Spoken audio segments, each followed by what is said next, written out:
As I've said several times before, every day I read a page from the Quran in English, the Clear Quran translation. It's very good. And very recently I read Surah 64, which is entitled here, Mutual Loss and Gain. And I want to just read this brief chapter to you. Very smooth translation. And just comment on a few things that I found really quite remarkable about this Quranic passage. Starting with the very first verse, actually.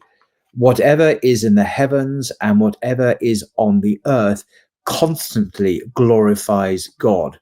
Well, how can that be? How can whatever is in the heavens and earth glorify Allah? And looking into this in a bit more detail, that there are various ways that this can happen. So there is conscious glorification. So we can do this through worship and prayer and remembrance. Angels as well, jinn can do that as well. But interestingly, there's kind of like a natural state glorification, and scholars like Ibn Taymiyyah and Al-Razi have explained that all created things glorify God simply by being as he created them. Their very existence in the universe, the order they're in, their functioning in the world, they declare his perfection. There's an interesting example that one gave to a tree. How does a tree glorify God? Well, they say a tree glorifies by growing, by bearing leaves, by bearing fruit, and serving its important role in the balance of creation. So it has a very important role. So the way it lives in harmony with divine design is part of the way it glorifies God. But the Quran is saying that everything in the universe, stars orbiting, the way the oceans move, animals who live by instinct, of course, these manifest God's wisdom and power. And so the view is that this kind of unconscious obedience is a kind of tashbih, a kind of glorification. And there are the other views as well. Ibn Arabi has a kind of more mystical view, which is fair enough, I suppose. But so in summary, that there is kind of a conscious glorification that we and angels and others give, and then others, by their very nature, their very state of existence, do that as well. And there's a fascinating verse in a previous surah, Surah 17, verse 44, which says, "There is not a single thing that does not glorify his praises, but you simply cannot comprehend their glorification." We don't really understand how, but there is that everything in creation does glorify his praises nonetheless, we are told. So absolutely fascinating. And that's just verse 1 of this surah. The next and the rest of the verse, so it begins, whatever is in the heavens and whatever is on the earth constantly glorifies God. The kingdom is his, and all praise is for him, for he is most capable of everything. He is the one who created you, yet some of you are disbelievers, while some are believers. And God is all-seeing of what you do. He created the heavens and the earth for a purpose. So this cosmos is not just random, accidental. It has meaning and purpose. He shaped you in the womb, perfecting your form. And to him is the final return. He knows whatever is in the heavens and the earth. And he knows whatever you conceal and whatever you reveal. For God knows best what is hidden in the heart. It's an extraordinary paragraph. It's the first 4 verses. Absolutely amazing. And in some ways, they remind me of some of the Psalms in the Old Testament. Some of these are very full of praise and glorification of God for his power, his creation, the beauty and order of the heavens and the earth. This is very like the Psalms. Of course, the Psalms in Islam are considered certainly to be revelation as well. Maybe not all of the Psalms that we have today, but maybe some of them were originally authentic revelation. Then it goes on to talk about the earlier deniers in verse 5. Have the stories of those who disbelieved before not reached you pagans? They tasted the evil consequences of their doings, and they will suffer a painful punishment. That was because their messengers used to come to them with clear proofs, but they said mockingly, "How can humans be our guides?"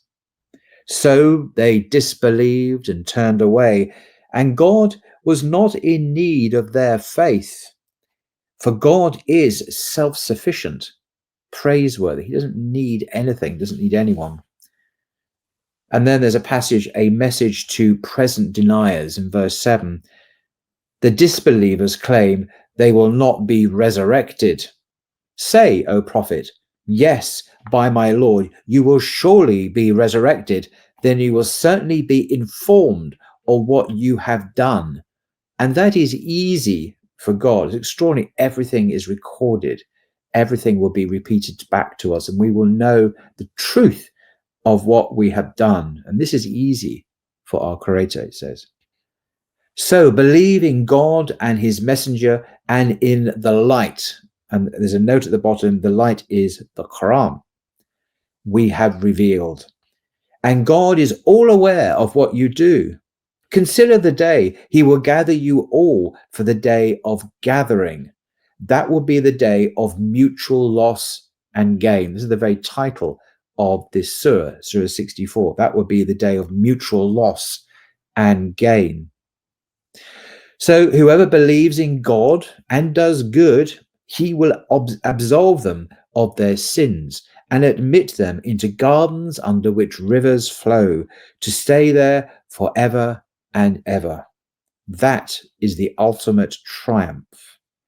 As for those who disbelieve and reject our signs, they will be the residents of the fire, staying there forever. What an evil destination. It's what we often call hell. And then the next passage is reassuring the believers from verse 11. Some extraordinary verses here. No calamity befalls anyone except by God's will. And whoever has faith in God, he will rightly guide their hearts through adversity. What a beautiful promise. Whoever has faith, he will rightly guide them, to guide their hearts through the adversity. They will not be left alone. They will be assisted and helped and guided by God himself. And God has perfect knowledge of all things. Obey God and obey the messenger. But if you turn away, then our messenger's duty is only to deliver the message clearly. God, there is no God worthy of worship except him. So in God, let the believers put their trust. And then the final section, which this particular translation has headed, the test of family and wealth, certainly very powerfully affected me when I first read it. O believers, indeed, some of your spouses and children are enemies to you. There's a note at the bottom here. This verse was revealed when some early Muslims were prevented from emigrating to Medina by their own spouses and children, so they could not join the Prophet and the rest of the believers to practice their faith freely. So that's what it means. Some of your spouses and children are enemies to you. So beware of them. But, and this is a beautiful response, but if you pardon, overlook, and forgive their faults, then God is truly all forgiving, most merciful. What a beautiful response. Your wealth and children are only a test, but God alone has a great reward. So be mindful of God to the best of your ability. Hear and obey, and spend in charity. That will be best for you. And whoever is saved from the selfishness of their own souls, it is they who are truly successful. Extraordinary. For whoever is saved from the selfishness of their own souls, it is they who are truly successful. A very profound spiritual message there. And then verse 17, which a very interesting verse. If you lend to God a good loan, he will multiply it for you and forgive you, for God is most appreciative. So I had to look this up because I wasn't actually sure what it meant to speak of alone to Allah. And it transpires that it's a metaphor for spending in charity, helping others, and giving from our wealth for the sake of Allah. Now, of course, God is not in any need of a loan. This is I understand, a figure of speech. It's figurative language to encourage us by presenting charity as a noble transaction with God, a beautiful loan if it's done sincerely. And it's interesting looking at some of the classical tafsir on this particular verse, Quran 64:17. Tafsir al-Tabari, for example, about a loan to Allah, spending in the way of Allah, especially in sadaqah, in charity, or helping the poor. And it's called a loan, he wrote, because Allah guarantees its repayment with increase, like a creditor who repays with generosity. The beautiful loan means given sincerely, without reproach or harm or embarrassing the person, from pure wealth. The wealth has to be purified as well. And in the tafsir of Ibn Kathir, he stresses that Allah is not in need. Calling charity alone is an encouragement to give, as Allah himself is the debtor promising repayment. So it's an extraordinary verse. And then the very last verse of this chapter, he is the knower of the seen and the unseen, the Almighty, all wise. Now, they might say, oh, he knows the seen and unseen. But it's a great reminder that what we experience in our day-to-day lives, the dunya, this kind of what is close to us, what is empirically observable through our senses, is not the whole story at all. That there is a whole dimension, a whole realm to existence, which to us we are tiny little mortal creatures in a vast universe. To us, we cannot see at the moment, but it exists. And why shouldn't it exist? It's one of the marvels of creation. One day when we pass to the next life, our senses of what's going on will be so much more acute, and we will experience this other reality, the unseen, what is unseen to us. But alhamdulillah, the Quran tells us about this unseen realm and the future events, the day of judgment and resurrection and so on.